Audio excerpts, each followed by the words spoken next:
All right, in this video, I'm gonna talk about the basics of just taking your pattern and getting it on your leather. There are a few different ways to do this. Some people just take dry leather and a very, very soft, rather dull pencil and just draw straight onto their leather. I don't prefer to do that because even the lightest of drawing leaves marks on the leather, and I prefer to draw on my iPad because it really allows me to get my ratios exactly the way I want and really fill the page. So as you can see, my pattern looks a little wonky because I have taken a variety of different drawings I've already done and recombined them in Procreate to make this drawing that I want here. And then made sure that it was sized appropriately for this project. So I like to do my drawings in Procreate, and then I send them as JPEGs to Microsoft Word, scale them to the project, print them out, and then I trace them.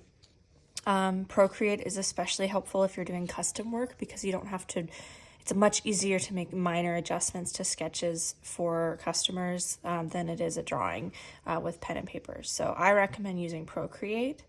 But anyway, I've got my piece printed out here. I've got my leather damp. You can see it's starting to dry, but when you're tracing, it can be fairly damp. So I just kind of align it how I want to start tracing. But before I get to that, I'm going to go over the basics of tools. So you've got your leather damp, you've got your pattern that you're going to trace, you have a stylus. Mine has like a little ballpoint, and then I've modified mine to make it easy to hold. You have your swivel knife. This is a Berry King swivel knife.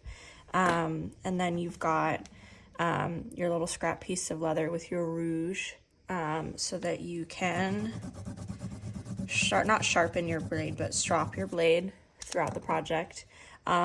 Different types of blades require different rouge. And Berry King says to use the green stuff, so that's what I'm using, but white is more common. And then this is optional, but it makes your life a lot easier. One of these, it's not a compass, but I forget what this is called, but sorry. One of these, I stole it from my husband's woodworking shop. This is really helpful for tracing lines around the edge. And then obviously a ruler of choice. I prefer something that's clear so I can see behind the ruler. Anyway, let's get started with just simply tracing our pattern. You don't want to press super firm. You can press really lightly and your mark will show up. I don't know if you can see that in the video. Also, some people like to tape their pieces down or use paper clips. I have just gotten really good at holding it down, so I don't do anything. Paper clips sometimes will leave some marks, and tape, sometimes the residue is left behind if any of the adhesive touches the leather. So I'm just very careful, and I'm very methodical about what I start tracing. And I'll also periodically check, or not periodically check, but once I think I'm done, I'll carefully lift one edge to see what I've missed, because I'm going to miss stuff the first time around. So I'm just going through, I'm tracing. I'm really not pressing any more firmly than I would with a pen. And I also don't trace my lines super exactly. Every time I trace the pattern, so, I drew it, I'm tracing it for the first time now, and then I will go back over it with a swivel knife.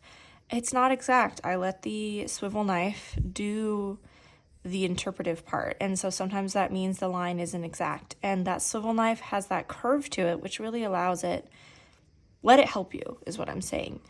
It wants to create natural curves, let it do that. Don't fight it.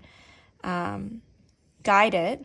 It can definitely go rogue sometimes, and you'll learn the difference in the feeling between when that swivel knife wants to go rogue and when it doesn't. But anyway, I'm just gonna keep tracing this, and I'm gonna pause this video and I'll come back once I've had it all traced.